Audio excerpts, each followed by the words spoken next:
우리가 천국의 삶을 살아갑니다. 앞으로도 천국의 삶을 살아가야 되고 그 거룩한 부르심을 따라서 살아가야 되는데, 앞으로 성도가 거해야 될 처소가 바로 천국이고, 또 예수님이 영접한 모든 자들이 가야 될 그 땅이 새 하늘과 새 땅입니다. 어떤 이단 종파에서는 14만 4천 명만 택하심을 받았다라고 말하지만, 예수님은 영접한 사람이 가야 될 그 나라, 천국이 바로 새하늘과 새 땅입니다. 그러면 천국은요, 말씀대로 의롭게 살아가는 자가 갈 수 있는 곳이고, 지옥은 말씀에 불순종하면서 살아가는 자가 가야 될 음부입니다. 순종의 결과는 축복이고요, 불순종의 결과는 완악함으로 인한 형벌을 받게 되어 있습니다. 그럼 오늘 말씀을 통해서 새 하늘과 새 땅을 왜 사모해야 되는지 말씀을 좀 함께 나누어 보려고 합니다. 첫 번째는요, 하나님이 가증하고 불의한 자를 심판하기 위해 강림하십니다. 하나님은 어떠한 모습으로 강림하실까? 말씀을 한번 읽어보도록 하겠습니다. 66장 15절 말씀 함께 보도록 하겠습니다. 함께 읽도록 하겠습니다. 여호와께서 불을 가지고 오실 것이며 그의 수레는 회오리 바람과 같을 것이다. 그가 무서운 분노를 터뜨리고 화염으로 책망할 것이며. 자, 여기서 보면 뭘 가지고 오신다고 했습니까? 불을 가지고 오실 것이다. 불은 하나님의 임재를 상징하기도 하지만 여기서는 하나님의 심판의 도구로 오신다는 얘기입니다. 근데 뭘 타고 오신다고요? 그의 수레. 수레는 뭐냐면요, 병거라고 하는데 왕이 타는 거예요. 왕이 타는 것인데, 여기서 말하는 회오리 바람은 뭐냐? 폭풍, 태풍. 우리가 태풍이 불어서 비바람이 치듯이 그만큼 그렇게 세상에 모든 것들을 심판하실 심판의 도구로서 전쟁을 하듯이 이 땅에 악한 것을 제하여 버리기 위해서 하나님 말씀에 불순종하는 사람들을 심판하기 위해서 오시는 거예요. 모습이 바로 불을 가지고 오실 것이다. 심판주로 오신다. 심판주로. 수레는 회오리 바람 같을 것이다. 상징적으로 보여주고 있습니다. 그럼 두 번째, 어떠한 자들을 과연 심판하실까? 17절 말씀 함께 읽어보도록 하겠습니다. 함께 읽습니다. 여호와께서 말씀하신다. 자신을 거룩하게 구별하고 정결하게 하여 우상을 모셔놓은 정원에 들어가서 돼지고기와 쥐고기와 그 밖에 다른 부정한 음식을 먹는 자는 망할 것이다. 어떠한 자를 심판하신다? 세상에 있는 사람들 중에서 하나님을 알지만 하나님과 세상을 겸하여 섬기는 자. 여기 보세요. 17절 보니까 자신을 거룩하게 구별하고 정결하게 하여 하나님께 예배는 드리지만 우상을 모셔놓고 정원에 들어가서 돼지고기, 쥐고기, 그 밖에 다른 부정한 음식을 먹는 자, 우상 숭배와 하나님을 겸하여 섬기는 자, 이것을 성경은 뭐라고 말하냐면 배교한 자라고 말합니다. 믿는 자 중에 주님의 뒤통수를 치는 거예요. 주님을 배반하는 것입니다. 이 땅에도 예수를 믿으면서 예수를 배반한 자가 얼마나 많습니까? 믿음이 있지만 믿음의 삶을 살지 못하는 자들이 많이 있습니다. 우상 숭배하는 자, 하나님을 예배하고 우상 숭배하고 부정한 음식을 먹고 심판받게 되어 있다. 근데 신약에 보면요, 바울이 이런 얘기하죠. 먹는 음식이 지저분하지 않다. 입으로 나오는 말이 지저분하다고 되어 있습니다. 여기서 말하는 그 부정의 개념과 또 신약의 개념은 다릅니다. 신약의 개념, 여기서 말하는 것은 하나님 외에 다른 것을 섬긴다라는 그런 의미가 담겨져 있는 것입니다. 하나님의 다른 것. 그러니까 믿음 없는 예배, 중심 없는 예배, 위선적인 마음, 양다리 형식적인 것은 하나님이 기뻐하지 않으신다라는 것입니다. 우리의 예배의 모습을 좀 살펴보길 원합니다. 우리는 어떤 예배를 드리고 있습니까? 말로만 하나님 사랑합니다 라는 그런 예배를 드리고 있습니까? 아니면 진정으로 하나님을 사랑하는 진심 어리게 오늘 드려질 예배가 내 생의 마지막 예배처럼 하나님의 말씀에 더욱더 순종하기 위해서 하나님 말씀을 따르면서 이 땅에 새하늘과 새 땅을 창조하신 그 하나님만 바라보며 예배하고 있습니까? 아니면 오늘도 나와야 되니까, 오늘도 예배해야 되니까, 금요일이니까, 주일이니까 이렇게 예배하는 마음을 드리고 있는지, 우리 자신 가운데의 형식적인 예배인지 영과 진리로 예배하는 모습인지 우리가 살펴보아야 합니다. 저도 그렇고 여러분도 그렇고 정말 우리가 드려질 예배가 어떠한 예배인지를 우리는 자신을 묵상하며 질문해 보아야 합니다. 혹시나 우리의 삶이 회개 없는 삶을 살고 있지 않습니까? 변화 없는 삶을 살고 있지 않습니까? 음란한 삶, 하나님을 가까이 하지 않은 그런 음란의 삶, 다른 것에 마음을 두는 삶이죠. 간음하는 삶을 살고 있지 않습니까? 이 질문 앞에 나는 그렇지 않다 이렇게 생각하는 것은 교만이고 위선입니다.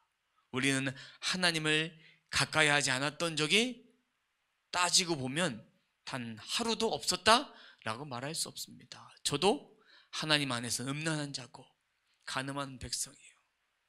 그런 자를 주님이 사랑해 주셨고 입술로만 사랑하며 그렇게 고백했던 적이 있습니다. 여러분도 어떻습니까? 회개 없는 삶, 변화 없는 삶, 입술로만 회개하고 입술로만 변화된 삶을 살아야지 라는 그런 삶을 살고 있지 않습니까? 하나님은 우리들에게 너나 나나 똑같은 존재라고 말씀해 주십니다.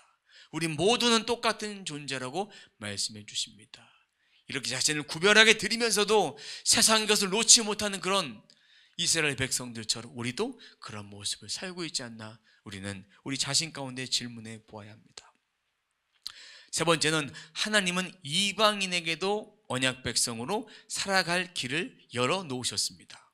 세상 끝날 하나님이 모으시는 자들은 누구십니까? 말씀을 함께 보도록 하겠습니다. 18절 말씀입니다. 18절 말씀 함께 읽어봅니다. 내가 그들의 일과 생각을 알기에 언어가 다른 모든 민족을 모을 때가 올 것이니 그들이 와서 나의 영광을 볼 것이다.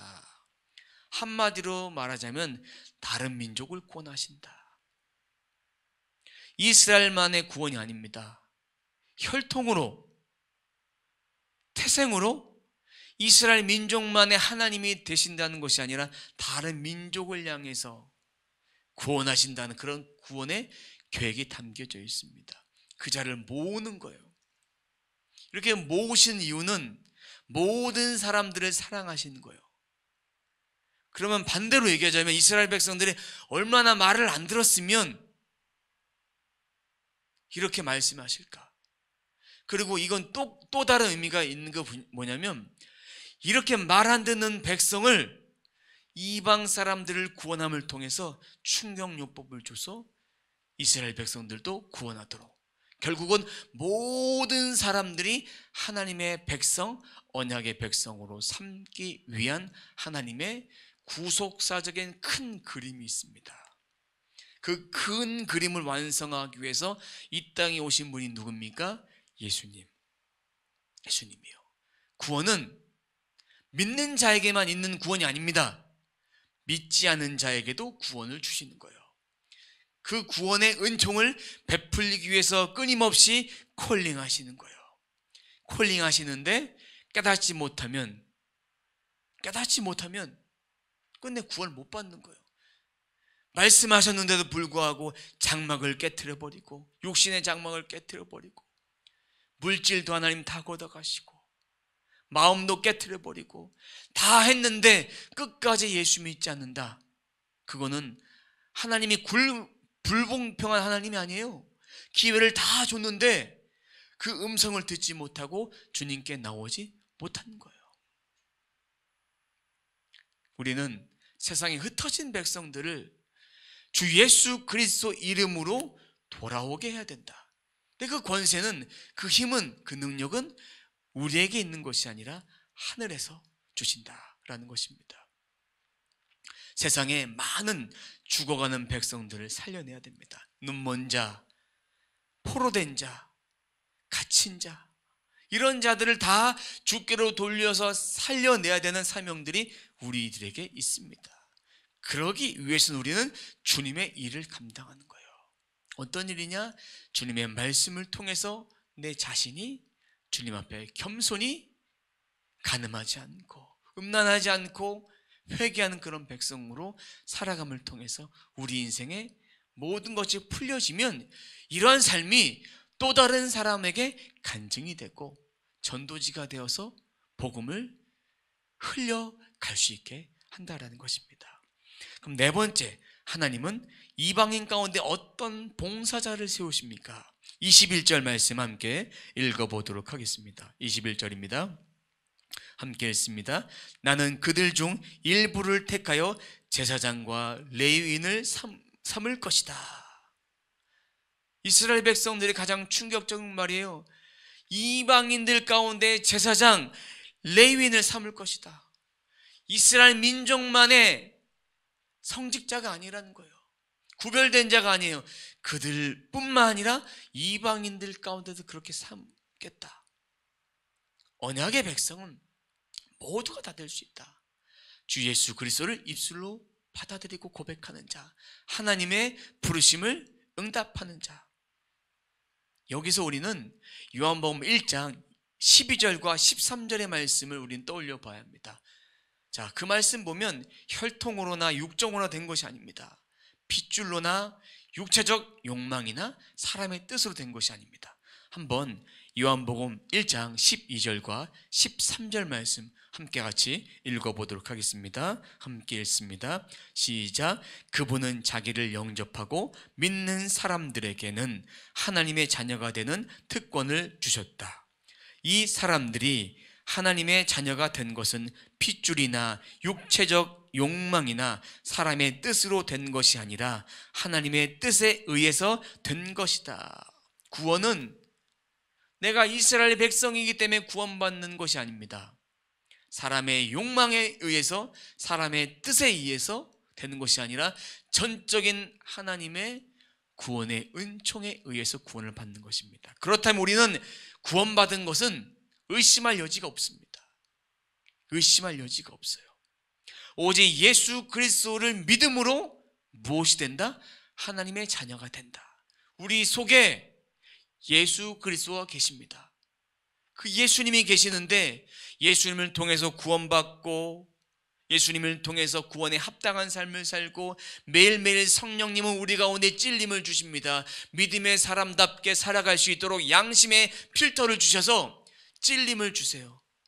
그 찔림 가운데에 바른 삶을 살아갈 수 있도록 계속해서 말씀해 주시는 거예요. 저에겐 성령의 음성이 들리지 않습니다. 들리는데 듣지 못하는 거예요. 내 속에서 내적인 음성을 주시고 이 말씀들을 통해서 성령의 음성을 우리는 들을 수 있습니다. 기반은 이 말씀이다. 그러면 성령님은 우리들에게 하신 말씀 단 한 가지예요. 구원받은 백성답게 살아라. 어떻게 해요? 구원받은 백성답게 살아가라라고 계속해서 말씀해 주고 계십니다. 돌이킬 수 있도록 회개의 영을 부어주시고 하나님의 자녀답게 살아갈 수 있도록 하신다. 그럼 다섯 번째, 하나님의 백성은 새 하늘과 새 땅에 영원히 하나님을 경배할 것입니다. 하나님이 지을 새 하늘과 새 땅에는 항상 무엇이 있을 것입니까? 한번 읽어보도록 하겠습니다. 22절 말씀 함께 봅니다. 함께 읽습니다. 내가 지을 새 하늘과 새 땅이 내 앞에 늘 있듯이 너희 자손과 너희 이름이 늘 있을 것이다. 그 새 하늘과 새 땅, 지을 새 하늘과 새 땅은 우리가 가야 될 천국의 처소. 천국의 처소. 어떤 이단들은 14만 4천을 말하면서 이 숫자 안에 들어야만 구원받는다라고 말하지만 새하늘과 새 땅은 새로운 공동체예요. 예수 안에 있는 자가 갈 수 있는 천국이에요. 천국. 상징적인 거예요. 정확하게 숫자를 말하는 것이 아닙니다. 새로운 하나님 나라 백성의 공동체를 말하는 것입니다. 영의 부활된 상태로 영원한 신령한 몸이 부활된 상태로 가는 그 땅인데, 그 땅을 왜 지금 말씀하실까? 구원을 통해서 하나님이 이러한 선물들을 주기를 원하신다. 근데 그러한 선물은 우리들의 마음속에서부터 이미 시작되는 거예요. 구약의 성도들은 이것을 예언받으면서, 이렇게 구원받으면서 전인격적인 구원에 대한 메시지를 받으면서 아브라함부터 시작돼서 믿음의 선진들은 믿음으로 이것을 믿었어요. 그런데 신약시대에 와서 제자들은 주님의 부활을 보고도 의심했어요. 완전한 그 믿음을 갖지 못한 상태에서 의심 많은 도마는 어떻게 합니까? 내 손으로 만져봐야 믿겠다. 만져보잖아요. 다 만져봐라. 그제서 믿습니다. 율법의 말씀, 구약의 말씀을 다 얘기해줘도 불신하고, 그들이 나중에 성령을 받습니다. 성령을 받고 나서 영원한 천국을 향해서 복음을 전파하게 됩니다. 마찬가지로 새하늘과 새 땅에 이 계시록의 말씀에 있는 것처럼 이사야서의 말씀에 있는 것이 계시록의 말씀에 완성돼서 이 말씀들을 통해서 주님의 나라가 확장되어지는 거예요. 모든 백성이 이방인의 숫자가 다 차고 그때 구원이 완성되는데, 왜 구원이 오신다는 주님이 왜 안 오실까? 기다리시는 거예요. 아직도 구원받아야 될 백성이 너무나 아직 많이 있기 때문에. 근데 너희 자손과 너희 이름이 늘 있을 것이다. 이 새하늘과 새 땅에 그 이름이 있게 되신다. 있게 된다. 항상 있게 됩니다. 6번째입니다. 새하늘과 새 땅에서 하나님을 경배하는 백성은 무엇을 봅니까? 어떤 것을 보냐? 24절 말씀 함께 읽어보도록 하겠습니다. 함께 읽습니다. 그들은 나를 거역한 자들의 죽은 시체를 볼 것이다. 새하늘과 새 땅에서 구원의 기쁨, 천국을 누리지만 말씀에 불순종하고 우상 숭배하고 부정한 것을 먹고 그렇게 살아가니까 어떻게 되느냐? 음부의 권세에 있는 것, 음부의 권세, 이런 것들도 보게 될 것이다. 예언적인 그 말씀을 해주고 있습니다. 구원의 기쁨 뿐만 아니라 대적의 심판을 직접 보게 된다는 것입니다. 이 땅에서 구원의 은혜도 누리지만 전인격적인 구원의 은혜, 예배를 통해서 또한 악의 권세로부터 모든 게 해방된 영적 자유도 누리지만, 온전한 것을 예배하지만 하나님을 선택하지 않는 백성들의 비참한 삶을 동시에 보게 된다는 얘기예요. 하나님 믿는 자들도 이렇게 보게 될 것이고, 믿지 않은 자들도 자신이 이러한 삶을 살 수밖에 없다는 것을 보여주고 있는 것입니다. 그러면 새하늘과 새 땅을 기대하지 않고 하나님께 돌아오지 않는 자에게 돌아올 것은 몽둥이밖에 없어요. 심판밖에 없습니다. 우리가 진정으로 하나님 예배한 삶을 살아간다는 것은 거룩한 삶, 깨끗한 삶. 하나님 보시기에 저는 깨끗합니다. 어느 누가 말할 수 있겠습니까? 저는 지저분합니다. 어느 누가 말할 수 있겠습니까? 하지만 우리의 모습은 진짜 깨끗합니까? 지저분한 거예요. 우리 영적으로 지저분한 거예요. 육신적으로도 너무 약한 거예요. 우리가 아마 온몸을 다 조사할 수 있는 기계로 우리를 진단해 본다면 우리 몸 곳곳에 지저분한 것들이, 아픈 연약한 것들이 너무나 많을 것입니다. 그 영적으로 진단해 볼 수 있는 태석이, 그것이 있다면 주님이 우리를 딱 넣어서 MRI처럼 이렇게 쫙 CT로 쫙 찍어서 보여준다면 너의 지저분한 부분이 이런 부분이다, 이렇게 보여주신다면 까무러칠 겁니다. 까무러칠 거예요. 저도 그렇고 여러분도 그렇고. 우리는 깨끗한 존재가 아닙니다. 주님의 보혈로 깨끗해질 뿐이에요. 매일매일 그렇게 성화되어져 가야 되고 매일매일 씻겨 나가야 합니다. 제가 한때는 마스크가 좀 아까워서 1주일, 2주일, 3주일까지 쓴 적이 있습니다. 근데 그게 필터 작용이 하루면 끝난대요. 이제는 하루에 하나씩을 쓰는데, 그것처럼 겉에 보기에는 깨끗해서 저는 썼지만 정작 이 마스크는 지난 거예요. 유효기간이 지난 거예요. 하루가 지나면. 우리가 주님 앞에 보혈로 매일매일 회개하는 것은 매일매일 해야 되는 거예요. 오늘 했으니까 평생토록 하지 않아도 되고 1년에 한 번만 해도 되는 것이 아닙니다. 구약시대는 대속죄일날 1년에 한 번씩 대제사장이 지성소로 들어가서 그렇게 백성들의 죄를 회개했지만, 예수님이 십자가 돌아가신 뒤에는 우리는 매일매일 주님 앞에 순간순간마다 나아갈 수 있습니다. 그러니까 우리들에게 필요한 것은 예수 그리스도의 말씀과 그분의 보혈, 성령의 능력이 우리들 가운데 필요하다는 것입니다.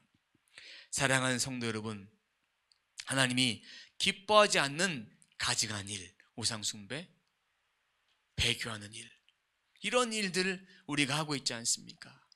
세상의 한 다리, 하나님 나라의 한 다리, 양다리를 거치며 그렇게 살아가고 있지 않은 우리를 자신을 돌이켜 보아야 합니다. 한 주간 동안 살아간 삶이 신앙인다운 삶이었는지, 아니면 세상 사람들과 똑같은 삶이 아니었는지 돌아봅니다. 저는 지난 주간에 신명기와 여호수아 말씀을 읽으면서 저의 부족함을 발견했습니다. 주님이 분명 신명기에서 모세에게 이스라엘 백성들은 죄를 질 것이다, 우상숭배할 것이다 말씀해 주셨습니다. 그리고 여호수아가 죽자마자, 그 백성의 믿음의 장로들이 죽자마자 그들은 우상숭배합니다.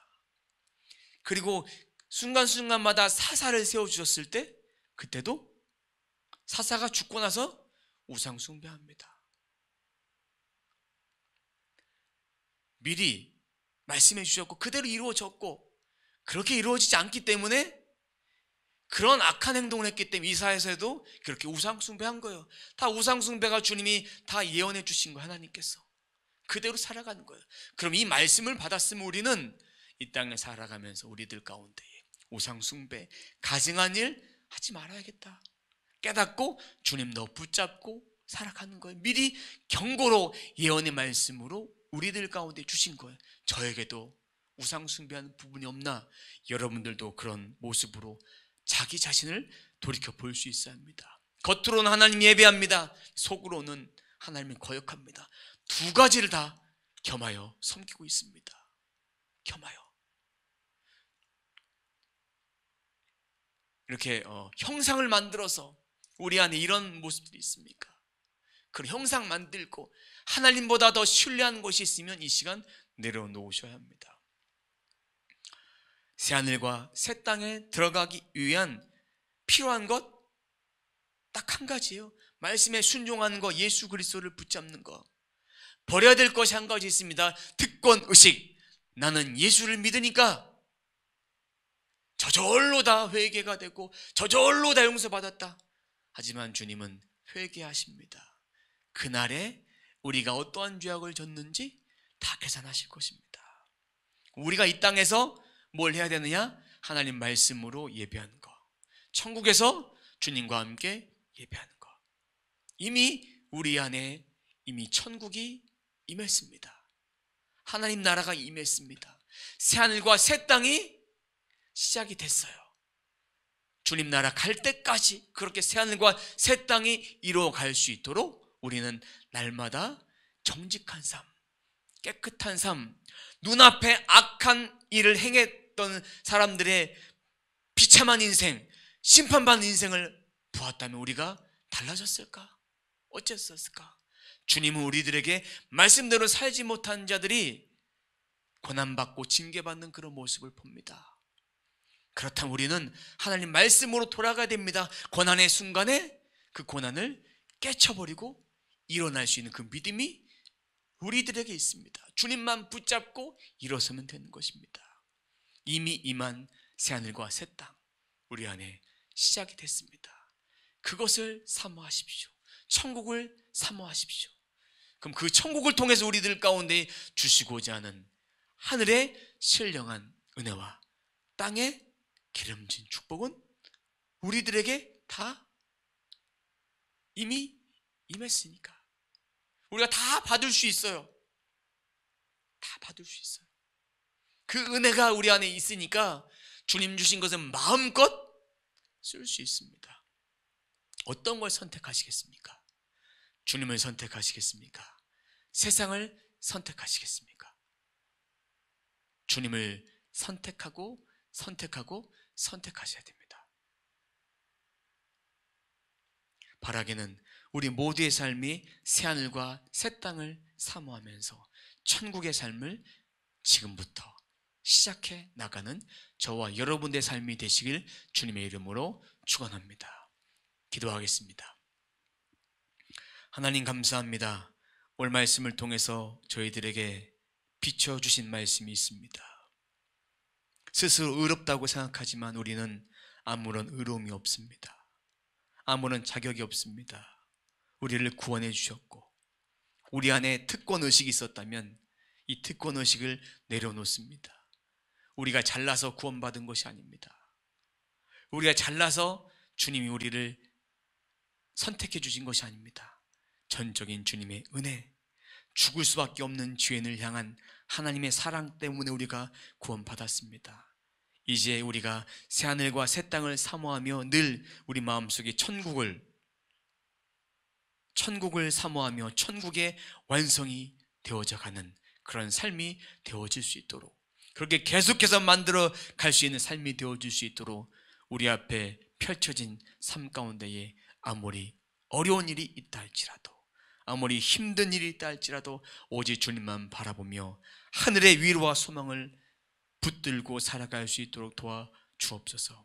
주님, 저희들에게 주님을 허락해 주셨습니다. 그 주님과 함께 거룩한 삶, 깨끗한 삶을 살아낼 수 있도록 인도해 주옵소서. 저희들의 삶을 주장해 주시고 붙들어 주시옵소서. 주님을 선택하겠나이다. 주님, 저희들의 전적인 은혜가 필요합니다. 그 은혜로 저희들 삶을 붙들어 주옵소서. 감사드리며 예수님의 이름으로 기도드립니다. 아멘.